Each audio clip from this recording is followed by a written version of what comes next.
সেইলিয়ত হৃদয় YouTube channel এবং হৃদয় Facebook পেজের সাথে যারা যুক্ত আছেন সবাইকে আসসালামু আলাইকুম। অনেকদিন পরে একটা ভিডিও নিয়ে আসলাম। দীর্ঘদিন চ্যানেলের বা ফেসবুক পেজের কোনো ভিডিও আপলোড করা হয়নি।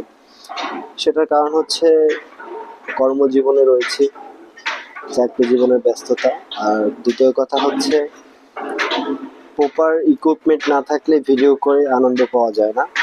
সেই জন্য দীর্ঘদিন অফ দিয়েছিলাম। এখন মোটামুটি প্রতিনিয়ত আপনার ভিডিও দেখতে পাবেন। আজকে আপনাদের সামনে যে ভিডিওটা নিয়ে এসেছি সেটা হচ্ছে পদ্মা নদী, পদ্মা ব্রিজ, এই দুই সমন্বয় ব্রিজ।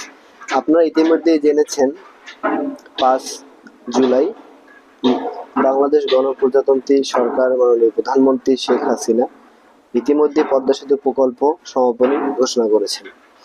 পদ্মা সেতু তো হয়েই গিয়েছে, তো যেহেতু এই প্রকল্পটা সমাপনী করতে হবে তাই সমাপনী ঘোষণা করেছেন।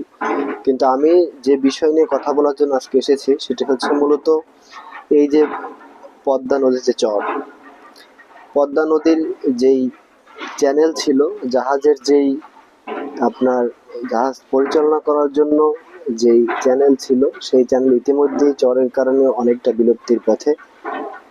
সমগ্র উত্তরবঙ্গ, বিশেষ করে বাঘাবাড়ি, নগরবাড়ি, এই রুটে যে সমস্ত পণ্যবাহী জাহাজগুলো চলাচল করে এই পদ্মা নদীর উপর দিয়ে যেতে হয়। তো পদ্মা ব্রিজের কারণে চ্যানেলগুলো অনেক নাব্যতা সংকট দেখা দিয়েছে। আগে যে পরিমাণ পানি ছিল এখন সে পরিমাণ পানি নেই। এখন ব্রিজের জন্য পানি সেভাবে প্রভাবিত করতে পারছে না, এই জন্য আপনার চ্যানেলটা অনেকটা নাব্যতা সংকট দেখা দিয়েছে। তো বাংলাদেশ সরকারের কাছে আমার একটাই অনুরোধ, আমি একজন নাবিক হিসেবে একটা অনুরোধ করতেই পারি, যেহেতু আমরা এই সেক্টরের সাথে আছি, আমরা জাহাজ পরিচালনা করি, জাহাজ চালাই বা জাহাজে চাকরি করি, আমরা যারা এই শিল্পের সাথে জড়িত তারা খুব ভালো বলতে পারি। তো আমাদের পুরো শিল্পর কাছ থেকে মাননীয় প্রধানমন্ত্রীর কাছে অনুরোধ যে পদ্মা নদীর নাব্যতা সংকটে দ্রুত ড্রেজিং প্রকল্প ইতিমধ্যেও দিয়েছেন আপনি, কিন্তু আরো ভালো করে ড্রেজিং প্রকল্প যদি বাস্তবায়ন করা হয় সেক্ষেত্রে এই চ্যানেলটি আগের রূপ ফিরে পাবে। নিঃসন্দেহে বলতেই হবে যে ব্রিজের কারণে সমগ্র দক্ষিণবঙ্গ কতটা উপকৃত হয়েছে।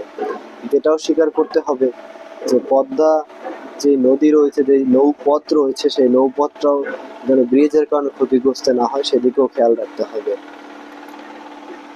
তো আবারও বিশেষ করে পানি সম্পদ মন্ত্রণালয়, নৌ পরিবহন মন্ত্রণালয় সকলের দৃষ্টি আকর্ষণ করছি, মনোযোগ আকর্ষণ করছি, আপনারা দ্রুত চ্যানেলটি সেই আগের রূপ ফিরিয়ে দিবেন। দেখেন পুরো নদী জুড়েই চর আর চর, জাহাজ চালানোর কোনো অবস্থা নেই।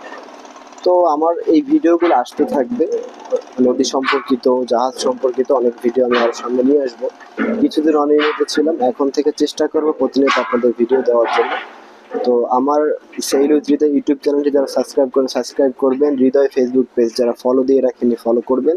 পাশে থাকার জন্য আন্তরিকভাবে ধন্যবাদ। আসসালামু আলাইকুম।